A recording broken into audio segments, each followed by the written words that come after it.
What's one thing you've changed your mind on, like in the AI world in the last year? This is such a good question. And are we going to get exceptionally good at coding and math, but still not be able to like tell a joke or something? This is a great topic of debate. I have a very strong view. What like milestones are meaningful to you in the agent space? The main milestone I'm looking for in the agent space is... David Luan's the head of the AGI lab at Amazon. He was previously the co-founder and CEO of Adept, a company that raised over $400 million to build AI agents, and he was the VP of engineering at OpenAI during a lot of their critical breakthroughs. I'm Jacob Efron, and today on Unsupervised Learning, David and I hit a bunch of different interesting topics, including his reaction to DeepSeek and his predictions for the future progress of models. We talked about the state of agents today and what's required to make them reliable and when they'll be ubiquitous. And he shared some really interesting stories from the early days of OpenAI and what made the culture there so special. This was a really fun one, as David and I have been friends for a long time. I think folks will really enjoy it. Without further ado, here's David. David, thanks so much for coming on the podcast. Yeah, thanks for having me. This is going to be a lot of fun because we've known each other for more than 10 years now. You know, I remember when you originally joined OpenAI, and I was like, that seems interesting, but I wonder, a cool career move. And then obviously you were, as always, prescient long before everyone else. I got really lucky, I always was into robotics, and the biggest constraint for robotics was how smart the underlying algorithms were. So I started working in AI, and it's just been so cool to see that this stuff is working in our lifetimes. Well, there's a bunch of things I want to hit with you today. I thought I'd just start first topical. Obviously there was this huge reaction to DeepSeek over the last, few weeks. Yeah. Obviously the NVIDIA stock crash, people were saying it was bad for OpenAI and Anthropic. I feel like now there's been kind of a coming back to, less freaking out. But I'm curious, what people got right about the implications of this and maybe what they got wrong in the broader discourse. Yeah. So I still remember the morning that everybody started waking up to DeepSeek news. I woke up, I looked at my phone, I had 5 missed calls. I was like, what is going on? And the last time something like that happened was when SVB collapsed, because all my investors were calling me to get our funds out from SVB and First Republic and all that stuff. And so I was like, something really bad must be happening. And I checked the news and it's like stocks are crashing because DeepSeek R1 is out and all that stuff. I instantly was like, wow, people have really missed the memo on what actually happened here. DeepSeek, I think, was incredibly good work I have so many thoughts on team culture and composition and all that other stuff we can get to later, but it was just really incredible work. But it's part of this broader story arc of we figure first out how to make new ML systems smarter, and then we figure out how to make them more efficient. And so this was the talk to the tick of '01, really. Yeah. And what everybody got wrong was just because you could make more intelligence happen at a lesser price doesn't mean that you stop consuming more intelligence. If anything, you consume even more of it. So once I think the market woke up to that, now we're back to sanity. Given that obviously some of the, at least base model there seems to have been trained on outputs of OpenAI, and I guess you can get the base DeepSeek model to say that it's ChatGPT in various ways. Do you think going forward, given what's happening with distillation, that OpenAI, Anthropic maybe stop releasing some of these models more publicly? I think what's going to happen is that people want to build the smartest models possible, but that sometimes it's not always inference efficient. So I think what we're going to start seeing more and more of is whether people talk explicitly about this or not, people are going to train these humongous teacher models on as much compute as they can get their hands on, and then they're going to try to figure out internally in their own labs how to render it down to something that runs really fast and is efficient for customers. The biggest thing I'm seeing right now is that I kind of think about AI use cases in concentric circles of complexity, right? So maybe at the very inner circle of complexity will be something like just having a good old chat conversation with a base LLM, right? We were able to do that back in GPT-2 pretty competently. And every incremental circle of intelligence, maybe it's being able to do mental math or coding or later on agents or later on drug discovery or whatever, requires smarter and smarter models. But every previous ring of intelligence becomes almost so cheap as to be commoditized. Kind of goes into, obviously, I feel like there's been this massive test time compute wave. It seems like a really exciting path forward for coding, for math, for these, easily verifiable domains. Yeah. How far does this kind of paradigm get us? So there's actually an interesting paper trail and podcast trail of me talking about the recipe for how to build AGI that's years old at this point. Let's contribute to that trail. Yeah. So now we get to, this is a proof that we talked about this conversation at this point in time. But back in 2020, right? We always said, at the time we were starting to see GPT-2 had come out, GPT-3 I think was cooking or maybe done by then. We were starting to think about 4. We were living in this world where people were not sure whether or not all you needed was next token prediction to solve all of AGI. And my view and a couple of views of people around me was actually like the answer would be no. And the reason why the answer was no is because an LLM trained to do next token prediction by definition is penalized for discovering new knowledge because new knowledge was not part of the training set. And as a result, what we needed to do was we needed to go look at what are the other ML paradigms we know can actually discover new knowledge. And we know RL and search can do that, right? This is such a long trail, but even AlphaGo, right, was maybe the first time it went to public consciousness that we could discover new knowledge using RL. And the question always was when we were going to combine LLMs with RL to get systems that had all of the knowledge of what humanity already knew and the ability to go build upon it. Like the reason why the initial DeepMind path of just doing RL alone didn't work was because it was initialized randomly. Those models that were playing, Atari incredible result or whatever, like the amount of time it would take something that knew nothing about the world to then rediscover human language and rediscover how to coordinate and like learn details about how to file your taxes would take forever if done purely in an RL setting. And so now I think that philosophy has really been borne out by seeing how successful these models that combine both these paradigms are. Yeah. And do you think, like for domains that aren't as easily verifiable, let's take, healthcare or law, like do these, does following this kind of test time compute paradigm get us to models that can do that? Or like, are we going to get exceptionally good at coding and math, but still not be able to tell a joke or something? This is a great topic of debate. I have a very strong view. What's the strong view? The answer is that these models are better at generalizing than you think. Everybody's like, I played with O1 and it seems like it's a little better for math, but to wait for it to think and it kind of like maybe it's a little bit worse at chat or whatever. I think those are just blips on the way to glory for how these things are built. Today, we already have signs that getting better through problems where you have an explicit ability to test whether or not the models correctly solved it, which is what we've seen from DeepSeek, does lead to transfer on some slightly fuzzier problems that seem in a similar domain. And I think the field is like working hard, like my team, others, they're just working so hard to figure out how to learn human preferences around these much more complicated tasks and then just do RL to go satisfy those.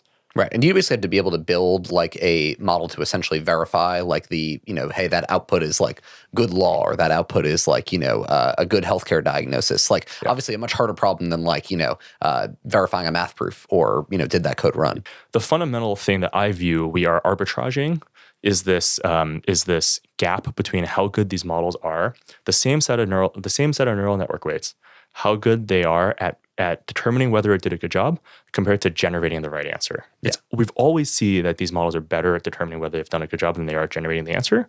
And to some extent, what we're doing with all this RL stuff is exploiting that to force it to try over and over and over again to satisfy its own sense of whether or not it did a good job. Talk to me a little bit about like the research problems that needed to be solved to actually get a model like this out. There are just so many.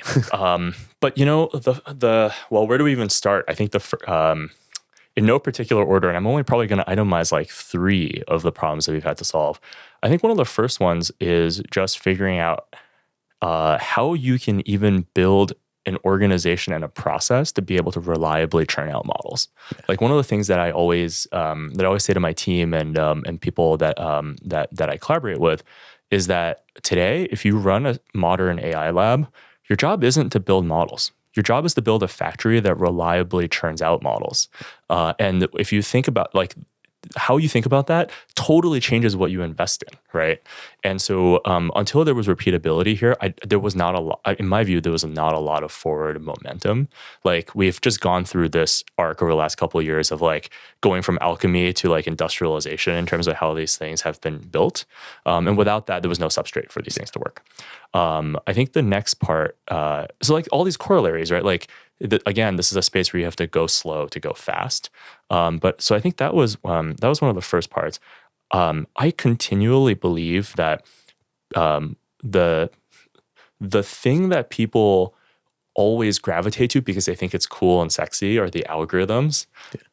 But if we look at what actually drove a lot of this stuff, it's solving the engineering, right? Like, how do you do giant, like massive clusters that you can reliably keep up for long enough? And if a node goes down, you don't like end up wasting a bunch of time in your job, right? To be able to push the frontiers of scale. Now with this whole RL thing, we're going to be quickly moving to a world where there will be lots and lots of data centers, each of which are going to be doing actually a lot of inference on the base model and maybe testing it on new environments, maybe that a customer has brought to bear to like learn how to improve the model and then sending those new knowledge back to a centralized place where the model can learn how to be smarter. There are actually a lot of really tough engineering problems as well that have to be solved. Yeah, there's been folks like Jan LeCun that have had some interesting, like recent and recurring criticisms of like the limitations of LLMs. I wonder if you could kind of just like summarize that critique for our listeners, and then what are your kind of thoughts on folks that say, look, it's going to be hard for these LLMs to ever have real original thinking? I think we just have counterexamples. I think AlphaGo was original thinking. We watch, if you go back even to the old OpenAI work where we were using RL to play Flash games, right? If you're of a certain age, you probably remember like mini clip and stuff like that. Great sinks of time in middle school. But it's so funny to watch that become the substrate of AI. And we were working on just like using our algorithms to try to solve many of those games at once. And you learn that they learn really quickly how to discover oftentimes like speed run techniques by like glitching through walls and stuff to solve solve platformer levels. That's stuff that humans have never done before. And on the verification side, is it mostly just it's obviously just finding clever ways, I guess, to figure out verification for some of these different domains? I think you use the model. I love it. I guess, I'd love to shift to kind of the world of agents. And obviously, you worked on computer use models at Adept. How would you kind of characterize where we are today with these models? Okay, so I remain super excited about agents. I still go back to 2020, 2021 when the first wave of like truly powerful LLMs like GPT-4 were coming out. You go play with them and you're like, wow, there's so much promise. Like it's made me a great rap song. It does great roasts. Sometimes it does 3-digit addition acceptably. And you're like, please order me a pizza. And it just cosplays being like a Domino's pizza rep. Like it just can't do it. It's obviously a major gap, right, in the utility of these systems. So even since then, I was pretty sure that we had to go solve the agent problem. And so we started working when I was at Google on problems that actually still are called tool use, right? Like how do you expose affordances to the LLM to decide when it should go do something? And back then, I think, the RL literature had always called it agents, but I think the general public didn't yet have a word for it. So we tried to come up with a new term called a large action model instead of a large language model. And that kind of had a little bit of traction. And then the world decided that it was going to be called an agent. And now everything's an agent and doesn't mean anything anymore, which is very sad. But it was really cool to be the first, first modern agent company. Totally. And when we started Adept, there was the best open source LLMs were not good. So we were like, we have to train our own model because there was also no multimodal LLMs. Like image input LLMs like GPT-4V came so much later. And so we had to do everything end to end from scratch. It's kind of like starting an internet company in like 2000 and having to go call TSMC to build your own chip. Like it's just insane. And so along the way, what we learned was that, really early on, what we learned was that LLMs out of the box, without any of the new RL stuff we're doing today, they're behavioral cloners, right? They kind of do what they've seen in the training data, and that means that they're really liable to go off the rails because the moment they end up in a situation they've never seen before, the generalization tends to be bad, and it does something unpredictable. And so at Adept, we were always focused on useful intelligence. And so what did utility mean? It wasn't ship a cool demo that went viral on Twitter. It was put this in the hands of someone so that they don't have to do the shuffle things around in your computer grunt work that most knowledge workers have to do. And so those knowledge workers care about reliability. So one of our early use cases was, can we go do invoice processing for people, right? And everyone loves invoice processing for these agentic models. Feels like a natural place to start. It's a great hello world. And so at the time, nobody had really done these things before. So let's choose an obvious hello world. So we that was one of them. We did Excel, some other ones. But if this thing ends up deleting a third of your QuickBooks entries 1 in 7 times, you'll never use it again. And reliability remains an issue. Like even today, like Operator is like super impressive, right? And seems to be a significant cut above cloud computer use so far. But like you look at both of those things that are already out, and the biggest challenge is that they've both focused on end-to-end task performance, right? Like go in there and you type like, hey, I'd like for you to find me five vacation sites that I could go to this weekend, right? And it'll go do an approximation of that. But the end-to-end reliability of that is super, super low, requires lots of interventions, right? We're still not at a point where, the real value of this is when businesses can really trust it in a fire and forget way. That's what we got to solve. Maybe explain for our listeners, like, what do you actually have to do if you take a base multimodal model that's out there to turn it into like a large action model? Like, what is actually the work that's happening behind the scenes to make that happen? So I can talk at a high level about it, but basically there's 2 things you have to do. One is an engineering problem. The engineering problem is how do you expose in a model legible way what it can do, right? So, here are the APIs you can call. Here's the UI elements you can call. Let's go teach you a little bit about how Expedia.com works or how SAP works, right? That's kind of, it's a little bit of research engineering. That's kind of step 1, is giving it like a sense of what it can and can't do and basic abilities to go do stuff. The interesting part happens in the second component, which is how do you teach it to plan and reason and replan and follow user instructions and later on actually even be able to infer what the user actually meant and go do that for them, right? That's a huge research problem, and it differs a lot from regular old LLM work, because regular LLM work is like, let's go generate a piece of text. Even the reasoning work we're seeing today with math problems, right? There's an answer at the end. So it's like a single step, even if it's like thinking for a bajillion chains of thought, like it's really taking one step for you, which is like, yeah, I've given you the answer. With this, it's this whole multi-step decision-making process that involves backtracking and involves trying to predict the consequences of an action you take for the future and realizing, hey, the delete button is probably dangerous. That you have to do all the work to teach the model that in a basic setting, right. And then you set it in sandboxes, set it loose in sandboxes to learn on its own terms, right? Yeah. Like the best analogy for this, by the way, that I'll jam in, I forgot. I think it was Andre Karpathy wrote this on the internet or something. Is like a modern AI training is kind of like how a textbook is organized, right? So first you have all of the exposition. I'm just cribbing this from him, but like all of the exposition of some physical process, and then you've got some sample problems. So the first part's pre-training, the sample problems is supervised fine-tuning, and then the RL step happens when you have the open-ended problems at the back that maybe have an answer in the back of the textbook. It's like we're just following that process. Yeah. I guess, you've obviously thought a lot about how these agents will actually get brought into the world. So I guess a few questions around that. The first is, you mentioned obviously part of this is kind of this engineering challenge of just letting the models know what they have access to. Like, how do you think over time models will interact with like browsers and programs? Like, is it going to be similar to how humans do? Is it just going to be via code? Like, are there other approaches that you've seen? If I were to ding the field right now on one thing, it is that there has been a massive lack of creativity on how people interface with these increasingly smart LLMs and agents. Like, we are in the, do you remember like when the iPhone came out, the App Store came out, people started making all of these apps like hit this button to make the burp noise, and here's a beer that you can pour into your mouth by tilting the phone. Like, our interfaces today feel like that, and that is so sad, because chat is a super limiting, like low bandwidth way to go get things done. In certain ways, it's easy, but in many other ways, right? Like, I don't want to have a 7-turn conversation to decide what toppings I'm going to have on my pizza, right? Like that.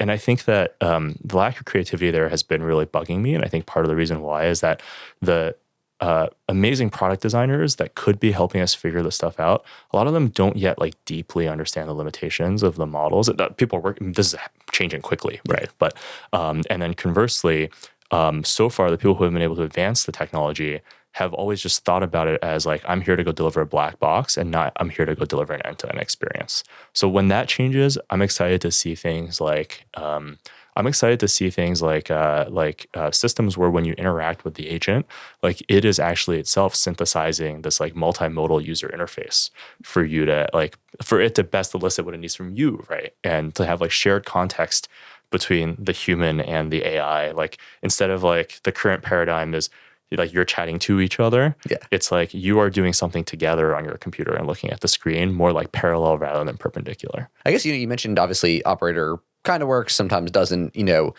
when do you think we actually get, reliable agents? I mean, I think operator is super impressive, by the way. It's just that right now the whole field is like missing that last chunk, right? Yeah. It's like self-driving, right? I forgot how many, must have been over a decade, maybe even 15 years ago, we had amazing demo videos. I think, having done a self-driving podcast yesterday, I think it was 95 where 95, they did the ride. They drove across the country like 99% autonomously. Yeah. So like that's... So are we going to have to wait 30 years for it? No, I don't think so, because I think we actually have the right tools in our toolbox now. And I think that, I think this recipe for how to build a AGI level agent will work pretty well. I guess what milestones are meaningful to you in the agent space? Like, what do you think the next, the next thing you're looking out for? Okay, the main milestone I'm looking for in the agent space is I can give during training time, right? Like I work at one of these main labs. I have the milestone I'm looking for is I have a recipe where I can hand this agent in training any task and come back N days later and it's 100%ed it.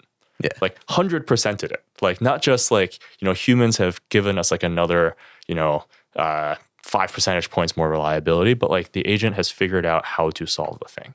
To your point, you started Adept before there was, really any open source models, and certainly like a multimodal open source model. And I think as a result had to train a lot of things from scratch. Do you think if someone was starting an Adept company today, could a startup be successful here, or is it going to be the foundation model companies and hyperscalers that ultimately are move the ball forward here? So I actually have a huge amount of uncertainty on this one, but my current view is that so I personally think AGI is really not super far away, and when you say AGI, how do you define it? A model that can do anything useful that a human does on a computer. That's one part of the definition. The other part that I also like is that it's a model that can learn how to do that thing as fast as a human can, a generalist human can. And I think either of those are really not that far away. But I also don't think that it's going to be, I think it's going to be deeply transformational, but I don't think it's going to diffuse through society really quickly, because most, as we know through Amdahl's law, right? Like once you really speed up one particular thing, something else becomes a bottleneck, and your overall amount of speed up is less than you think. So I think what's going to happen is that we'll have the tech, but there will be those massive, a lot of my colleagues call it a capability overhang, right? Massive capability overhang where society's ability to actually use these things productively will lag quite a while. Yeah. Do you have any early thoughts on what the gating factor might be once we do have these capabilities? I think it's people. I think it's people, processes. It's figuring out how to co-design the interface with the decisions that startups are making on how to use the models. It's going to be social acceptance, right? Imagine you have this model that pops out tomorrow and says, "Hey, I have invented a brand new way of doing X. Everybody should go use this thing." Humans have to go make their peace with it and decide, "Hey, is this actually a better solution?" That's going to not be as fast as we think. Right. And I guess to your point, there might actually be an opportunity, even if the labs are the first place to get to these models that can do this, there may be an opportunity for startups to actually be the ones to bridge the gap between these model capabilities and something that the end users actually want to interact with. I'm actually pretty sure that's what's going to happen. Yeah. I'm obviously biased. I want that to happen. That's a good point. Well, I think that's a good bet because at the end of the day, I actually still really believe that even in a world with AGI, human relationships really matter, and knowing and owning your customer and being more in tune with them about what they need is going to be more important than simply controlling this artifact that actually many other labs will have. What do you think it's going to look like for, like, how am I going to use my computer in 10 years when all these models are, we've gotten to your definition of AGI. Like, am I going to ever sit down at the computer, or like, what is your vision for like the way humanity interacts with these things? I think that we'll just get new quivers in, or rather tools in the toolbox for how we interface with computers. Yeah. I think today, right, I mean, people still use the command line, right? Like that's a really important part of people's productivity. People still use the GUI. In the future, people will still use voice interfaces. But then also, I think also people will use more ambient computing as well. And also they'll like have this generative UI thing we were talking about earlier. But I think the metric we should be looking at is just what is the amount of leverage per unit energy a human spends with computing. And I think that is going to continue to go up and to the right with these systems. Yeah. Maybe talk through a little bit like this future world of models and whether we end up with anything domain specific. Let's take the hypothetical legal specialist. You probably want the hypothetical legal specialist to know some basic facts about the world. Yeah. So we make people go do a general college degree before law school. Exactly. So I think like I do think there will be specialized models. But I don't want to bury the lead by just saying there will be specialized models. I think there'll be specialized models not for technical reasons, but for policy reasons. Well, that's juicy. What's that mean? Oh, yeah. It's just like, you have a couple companies who just really don't ever want their data commingled with each other. Yeah. Or you've got like some, like, imagine you're a big bank, right? And you've got your sales and trading division, you've got your investment banking division. The AI employees or LLMs that power the stuff, just like how those employees today can't share information, should not be able to share information even remotely through its weights, right? Yeah. Do you think about the key problems that still need to be solved in models? I mean, it seems like you have a lot of confidence that if we kind of just scale up compute in these approaches, like we're going to get pretty close to solving what we need to solve. But, are there any kind of like big technical challenges you see ahead in continuing to scale model IQ? So I actually don't believe that we take what we have today exactly, and then we just like pull ahead the cluster from 2 years from now and everything will magically work. I do think it's going to be scale is going to be a major factor, but my confidence actually comes from looking at what are the main remaining open problems and trying to have an estimate for how hard they are. Yeah. And I think that if like a super hard thing, like, we need to go replace gradient descent, right? Yeah. Or like we need to go, we can only do AGI with a quantum computer or something like that. I don't think that's in the cards. What do you do when new models come out? Like, how do you, do you look at the evals? Do you vibe check them with a few like go-to questions? Like, how do you get a sense of how good these new models are? So there's two things that I do. One of them is that what I've learned is that, and this is what's so cool about this field, sometimes you just look at a result and you look at, especially if there is a methodology that gets published with it, which is rare now, you just look at how they did it and you're like, wow, this is actually simpler than how we used to do this. And the results are better. When that happens, it almost always becomes part of the deep learning canon. And then you just have this moment where you're like, this is actually really beautiful. I think that's the main one. Then the other ones, like, benchmarks are part of the hype of the field has been that a lot of benchmarks that are good, but really like not that aligned with what people need from these models have just become so important in people's development processes. So they're all kind of gamed. I think that like evaluations are so hard. Measurement is so hard. Way more prestige and attention should go to that than actually, in fact, many of the other things that we're doing right now. Yeah. And it seems like everyone kind of has their own internal evals that they don't release publicly that like they trust way more. And it's like you could see something like an OpenAI model perform better on like a lot of the coding benchmarks, but like everyone uses the Anthropic models anyway because they know they're better. And so it's interesting to see that landscape evolve. Well, I'm curious to the extent you can talk about it. Like, I'd love to hear, what you're up to at Amazon these days, how you think about Amazon's role in the broader ecosystem. Yeah, Amazon's a super interesting place, actually. I felt like I've learned so much in a short amount of time there. Amazon is super serious about building generally intelligent systems, especially generally intelligent agents. And what I think is really cool about it is that I think everybody at Amazon understands that computing itself is changing from the primitives that we all know and love to a call to a large model or a large agent being probably the most important compute primitive in the future. And so people really care, which is awesome. And I think what's interesting about it is that Amazon now I cover agents. And what's been really cool is you get to see just the breadth of everything that agents touches in a company as big as Amazon. Yeah. And what's also awesome is that, Peter Abil and I have started this new San Francisco-based research lab for Amazon. And a lot of that was because folks in the highest levels of Amazon, I think, really believe that we have to make new research breakthroughs to solve those remaining problems we were talking about earlier on the path to AGI. Do you pay attention to like any of these like alternative architectures that folks are trying, or like, what other areas of like maybe more out there research do you kind of keep your eyes on?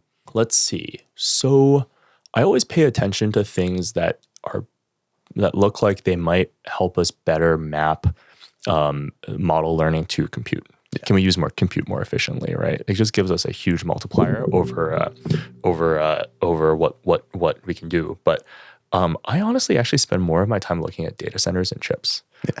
Because I just find it so fascinating. It's so cool. It's so cool. And there's some interesting plays being made there now. It seems like a big part of what drove this last progress in models was like data labeling, and like obviously all the labs were spending tons of money on that. Is that still relevant, like in this test time compute paradigm? Like how do you think about that? I think there's two different jobs that have to be solved from data labeling. There may be more, but the two that come to mind for me, first is teaching the model the very basics of how to do a task by cloning human behavior. And if you have like super high quality data, then you can like use that to better elicit something you already see loosely during pre-training. And then I think the second job is to teach the model what good and bad looks like for tasks that are fuzzy. Yeah. And I think both of those will remain really important. But I think this middle chunk of just spamming human data labels to marginally improve models that already can kind of do a thing, like that's going to be the job of RL. You've obviously been on the frontier of this space for decades. What's one thing you changed your mind on, like in the AI world in the last year? The one that I actually keep on coming back to is the importance of building the team culture in the right way. Like, I think we've always kind of known it, but I've become even more convinced that hiring really smart, energetic, intrinsically motivated people earlier on in their careers is actually like one of the best engines for forward progress. Like I feel like in this field, like every couple of years, every couple of years, the optimal playbook changes. And so if people are too overfit to the previous optimal playbook, they actually slow you down. And so I think it's a lot better to bet on new folks coming in than I had previously thought. But the other one actually that I've changed my mind on, I used to think that building AI would actually have real long-term technical differentiation that you can compound on. I used to think, all right, like if you get really good at text modeling, it'll help you. You should obviously just become the winner in multimodal. If you're good at multimodal, you should obviously become the winner in reasoning and in agents, right? ... And these things should compound. In practice, I've seen like so little compounding. I think people are all trying relatively similar ideas. And I guess implicit in what you're saying is like, just because you were the first to break through A doesn't actually mean that then puts you in such an advantaged position to get to like, breakthrough B. Like basically like if you're ahead in LLM and then we're talking about the reasoning side, I mean, it was OpenAI that happened to be ahead in both, but it's like almost like that reasoning breakthrough could have come out of any of the labs. And just because they were first to, kind of a GPT-4 level model didn't necessarily mean they would inevitably be the ones to have the, O1 breakthrough. I mean, it's definitely correlated. Yeah. But it's not like deterministically true that you will then obviously win the next change. Well, I want to hit on your, you obviously got into this space originally through your love of robotics. And so I am curious, like, what do you think of where we are in the AI robotics space today? Similarly to like my belief about digital agents, I think that we have a lot of the raw materials. And I think interestingly enough, digital agents gives us an opportunity to de-risk some of the hard problems in physical agents, before you have to do all the costly stuff of like real world items. Say more about that. So like basically solving the reliability problem on the digital agent side. Well, how does that actually end up bleeding into the physical agent side? Simple example, toy example. Let's say you have a warehouse you're trying to rearrange, and you have a physical agent, and you're asking it, hey, like, figure out the optimal plan for rearranging this warehouse, right? If you were doing that by learning in the physical world, or even learning in robotics sim for that, that's kind of hard. But if you could do that in the digital space already, and you have all of the training recipes and the know-how, you've tuned the algorithms to be able to learn from simulated data on that. It's just you've done the training wheels version of this already. And so it's funny. I feel like there's these polar extremes when people think about robotics. Some people look at it and they're like, oh, like the same kind of scaling laws we found in LLMs we'll find in the robotics side, and we're on the precipice of this massive change. You hear Jensen talking about it a lot, and then there's other folks that are like, we're where we were in 95 with self-driving cars, where like it's a great demo, but like it's going to take quite some time to actually work. Where do you fall on that spectrum? I just go back to the thing that would give me the most confidence is our ability to build training recipes that let us 100% tasks. If we can do that in the digital space, I think that it will be a challenge, but it will transfer over ultimately to the physical space too. What's your timeline for when we have like, robots in our house? Oh gosh. Well, I think that's actually, it goes back to the thing I was saying earlier. I think some problems, actually a lot of problems, the bottleneck is not the modeling, it is the diffusion of the modeling. What about like video models? Obviously there's been a bunch of folks going into that space. Like, it seems like the next frontier around that is really kind of like a world model and like understanding of physics to allow for more open-ended exploration there. Maybe just comment a little bit about what you've seen there and your thoughts on that space. Yeah, I'm really excited about it. I think it solves one of the major remaining problems, which is, we talked earlier about how today we're able to make RL work on problems where you have a verifier, right? Like theorem proving or something like that. And then we talked about how to generalize that to the digital agent space where you have problems where you don't have a verifier, but you might have a solid simulator, because I can go boot up my a staging environment for insert app here and teach the agent how to try to use that. But I think one of the major problems left is what happens when you don't have a explicit verifier or an explicit simulator. And I think world modeling is how we answer that question. Yeah. Awesome. I want to shift gears a little bit to OpenAI and your time there. Obviously you were part of this like very special time in the company and played a kind of seminal role in a lot of the advances there. I feel like at some point we're going to get this like deluge of thought pieces about what made like OpenAI culture so special in this like era that developed, the GPT-1 through 4. What do you think those pieces will say? Like what made the organization work? Oh, I'm not sure those pieces will get it right, because I'm already seeing what all should sorts they say? of bad hot takes about why OpenAI succeeded during that period. I think what it is, so when I joined, I was because the research community was really small back in 2017. I think OpenAI was a little over a year old, and I knew a bunch of people on the founding team and some of the early employees, and they were looking for someone to. And one of the things I love about OpenAI that they got right from the very beginning is blurring the lines between research and engineering, and they were looking for someone to run that. And so it was super fortunate. I joined when it was 35 people, incredible folks on the team like John Schulman and Chris Berner, who did a lot of our supercomputing stuff, and Wojciech, and there's so many people that I could name who were just incredible folks around the table back then. And interestingly, at the beginning, it was helping OpenAI just build a lot of the infrastructure of how to scale out beyond like a tiny team that all fit one room, right? So a lot of basic engineering management stuff. But then it started morphing into like, how do we define a differentiated research strategy that would enable us basically to take the right bets for this period of ML?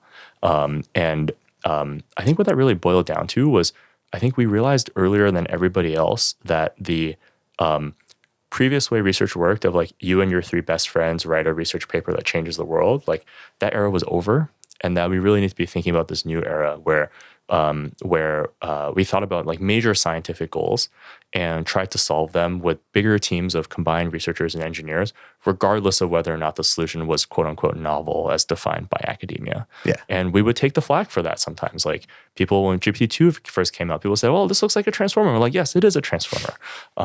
And that was something to be proud of. Yeah. Yeah.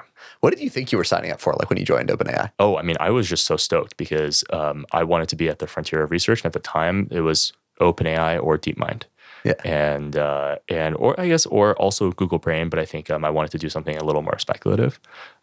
Same lesson as I said earlier about betting on really intrinsically motivated folks who could be earlier in their career was just such a winning recipe, right? Incredible people like Alec Radford, like Aditya Ramesh, who invented DALL-E. Like a long list of incredible folks I can name who did like field-defining things during that period, who did not have PhDs, did not have a bajillion years of experience. What like common traits have you noticed and like what makes these people so good? I mean, you're one of the great AI researchers. You worked with a lot of the great AI researchers. Like, what have you know? What traits make these individuals so good? And then what have you learned about bringing them together, like into teams to accomplish like what they're able to? So much of it is intrinsic motivation and intellectual flexibility. I'll leave this person unnamed, but this person was so motivated and excited about what the research they were doing on my team that about a month and a half in, I remember having a one-on-one with him, and he just let drop that he had never bothered setting up Wi-Fi or electricity for his apartment. He had just moved to the Bay to join us, and I was like, how is this completely okay? And it turned out he just spent all of his time at the office just like running experiments, and it didn't matter. That's quite the level of passion. Yeah. I mean, I've heard you talk before about how it's kind of somewhat shocking that Google didn't have the GPT breakthrough, just given the transformer was invented there. How obvious at the time was it, how game-changing the technology was? And, I think you talked basically that like it was hard for Google to coalesce as a full organization around this versus other research. But maybe just comment a bit about that. I mean, credit to Ilya. I remember Ilya was like, we got to go. So Ilya was our scientific leader for, especially for the basic research part, which ended up spawning GPT Clip and DALL-E. And I just remember him going to work and being like, dude, I think this paper is really important, and poking people to try experiments they were running with other architectures with Transformer. I mean, do you think there's a risk that obviously like now the foundation model companies are doing so many different things right at the same time? It almost feels like that there's ripe for another recipe maybe at some point. I think losing focus is really dangerous. You might be of like the biggest fan of NVIDIA and Jensen of like most people I have in my life. And so I'm curious, there's obviously so much love in the ecosystem now for everything that Jensen and the team have accomplished. What are some of the things that NVIDIA has done that you feel like aren't talked about a ton, but like are actually a huge part of like what makes that company so impressive? I love Jensen. What a complete legend. I feel like he's just made a bunch of calls here correctly over such a long period of time. I think people know this now, actually, but I feel like especially for the last couple of years, I think it's really paid off for them. But bringing interconnect in-house and choosing to orient their business around systems was a really good move, I think. Well, we always like to end our interviews with just a quick fire round, and so get your thoughts on some questions. I feel like I know how you're going to answer this one, but do you think model progress this year will be more or less or the same as last year? I think visibly it'll look probably about the same, but I think actually it'll be more. What's one thing you think's overhyped and one thing you think's underhyped in the AI world today? Overhyped is scale is dead. We're totally screwed. Let's not buy any more chips. Underhyped, I think underhyped is how do we actually solve extremely large scale simulation for these models to learn from? David, this has been a fascinating conversation. I'm sure folks will want to learn more about you and some of the exciting work you're doing at Amazon. Where can folks go to learn more about that? Yeah, so for Amazon, I would look up the Amazon SFAI Lab. And I actually don't use a lot of Twitter, but I plan to get back on it, so you can follow me at JLuan. Hey guys, this is Jacob. Just one more thing before you take off. If you enjoyed that conversation, please consider leaving a 5-star rating on the show. Doing so helps the podcast reach more listeners and helps us bring on the best guests. This has been an episode of Unsupervised Learning, an AI podcast by Redpoint Ventures, where we probe the sharpest minds in AI about what's real today, what's going to be real in the future, and what it means for businesses in the world. With the fast-moving pace of AI, we aim to help you deconstruct and understand the most important breakthroughs and see a clearer picture of reality. Thank you for listening. and see you next episode.